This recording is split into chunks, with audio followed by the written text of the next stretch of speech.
Apocalypse de Jean.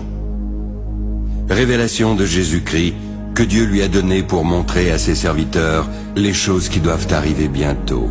À celui qui nous aime, qui nous a délivrés de nos péchés par son sang, qui a fait de nous un royaume et des sacrificateurs pour Dieu son Père. À lui soit la gloire et la puissance au siècle des siècles. Amen.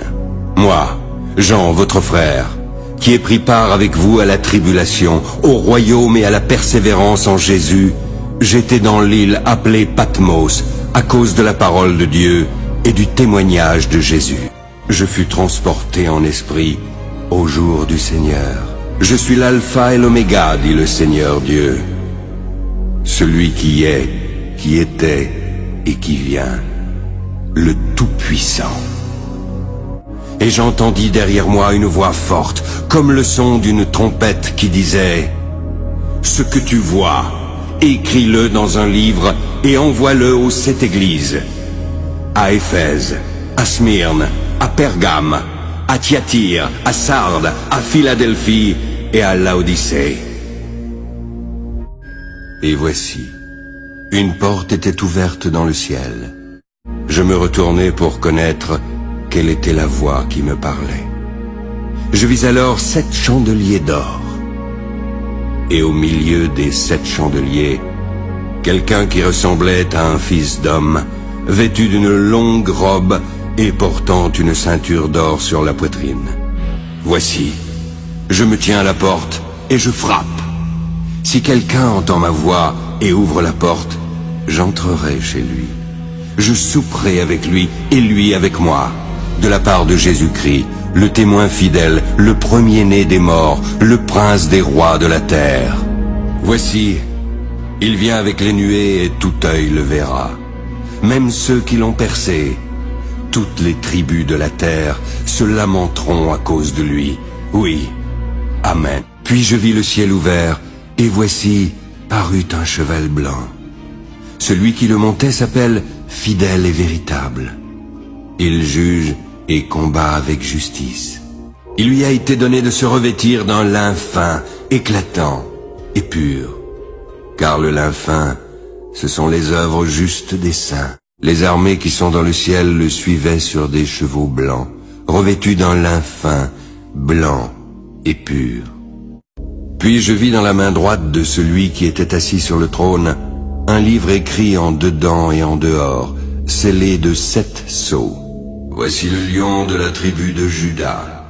Le rejeton de David a vaincu pour ouvrir le livre et ses 7 sceaux. Et je vis au milieu du trône et des 4 êtres vivants, au milieu des vieillards, un agneau qui était là comme immolé. Celui qui vaincra, je le ferai asseoir avec moi sur mon trône, comme moi j'ai vaincu et me suis assis avec mon Père sur son trône. Que celui qui a des oreilles entende ce que l'Esprit dit aux églises. Quand il ouvrit le second sceau, j'entendis le second être vivant qui disait « Viens !» Il sortit un autre cheval, roux. Celui qui le montait reçut le pouvoir d'enlever la paix de la terre, afin que les hommes s'égorgeassent les uns les autres. Une grande épée lui fut donnée. Quand il ouvrit le 3e sceau, j'entendis le 3e être vivant qui disait « Viens !»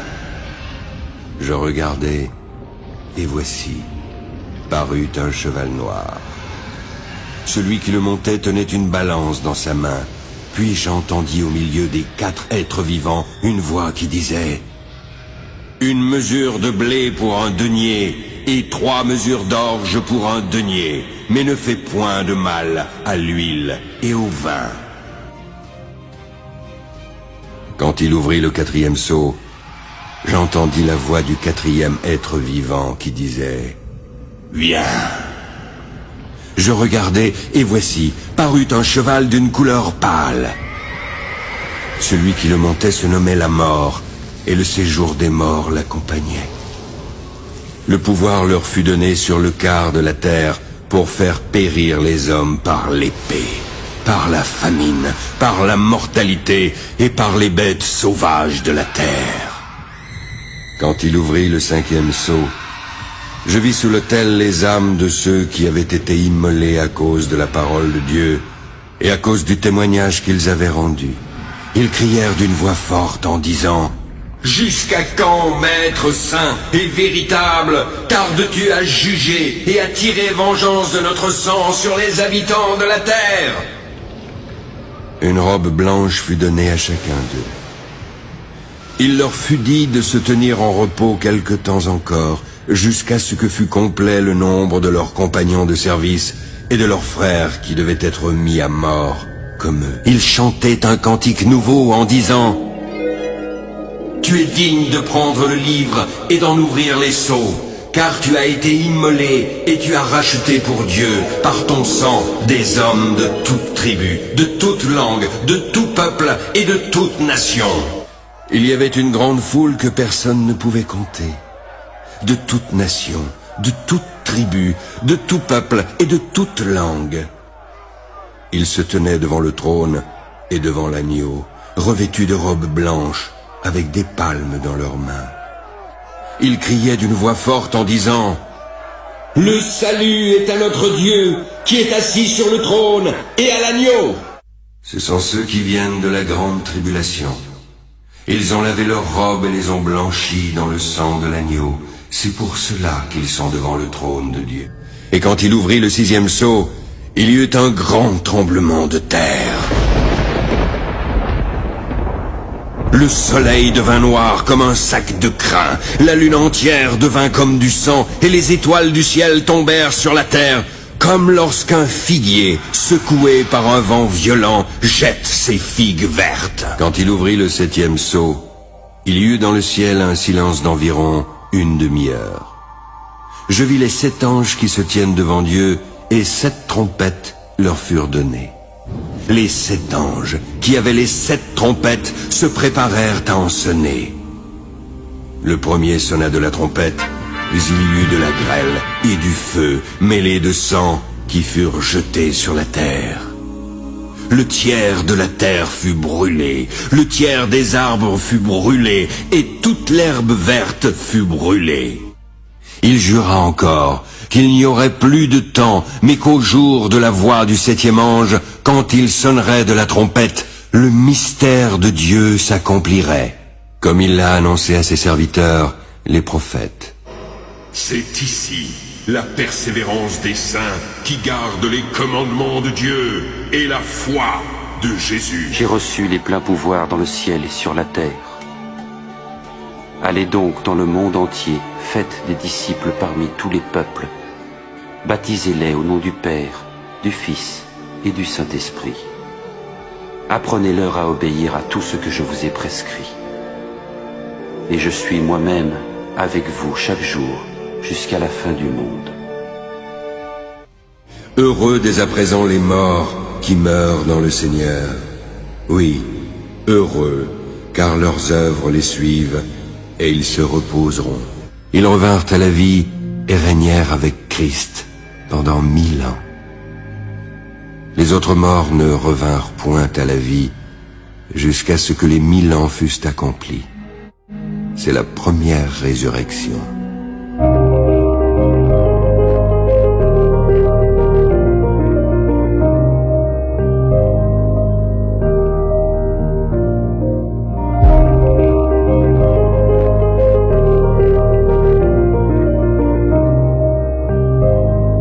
Il me montra la ville sainte, Jérusalem, qui descendait du ciel d'auprès de Dieu, ayant la gloire de Dieu. Il n'entrera chez elle rien de souillé, ni personne qui se livre à l'abomination et au mensonge.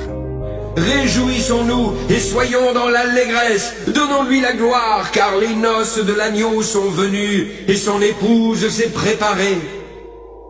Il lui a été donné de se revêtir d'un lin fin, éclatant et pur, car le lin fin, ce sont les œuvres justes des saints. Ensuite, je vis des trônes.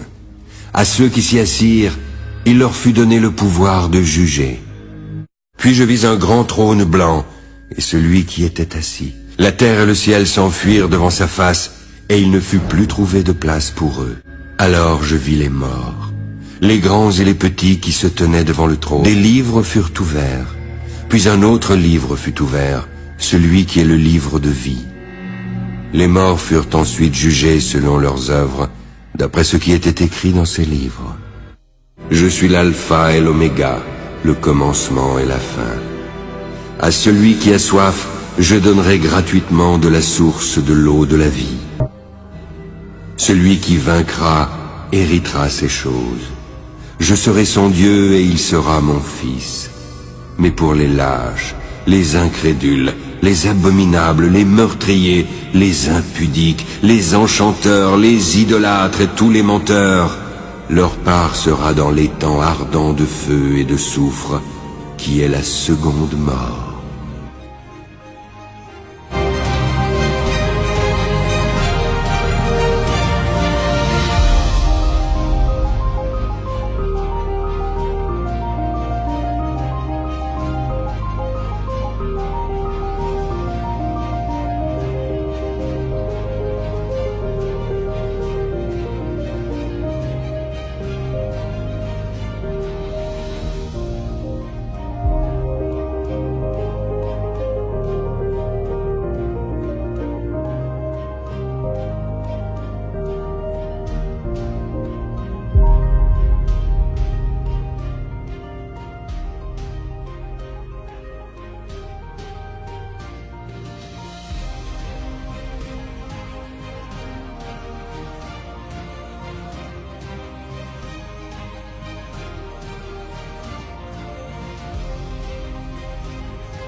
Quiconque ne fut pas trouvé écrit dans le livre de vie fut jeté dans l'étang de feu.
Si quelqu'un adore la bête et son image, il recevra une marque sur son front ou sur sa main. Il boira lui aussi du vin de la fureur de Dieu, versé sans mélange dans la coupe de sa colère. Il sera tourmenté dans le feu et le soufre, devant les saints anges et devant l'agneau. La fumée de leur tourment monte au siècle des siècles, et ils n'ont de repos ni jour ni nuit. Et celui qui était assis sur le trône dit, « Voici, je fais toutes choses nouvelles. Écris, car ces paroles sont certaines et véritables. » Dieu lui-même sera avec eux. Il essuiera toutes larmes de leurs yeux, et la mort ne sera plus. Il n'y aura plus ni deuil, ni cri, ni douleur, car les premières choses ont disparu. Rappelle-toi donc comment tu as reçu et entendu. Garde et repens-toi. Si tu ne veilles pas, je viendrai comme un voleur, car tu ne sauras pas à quelle heure je viendrai sur toi. Que la grâce du Seigneur Jésus soit avec tous.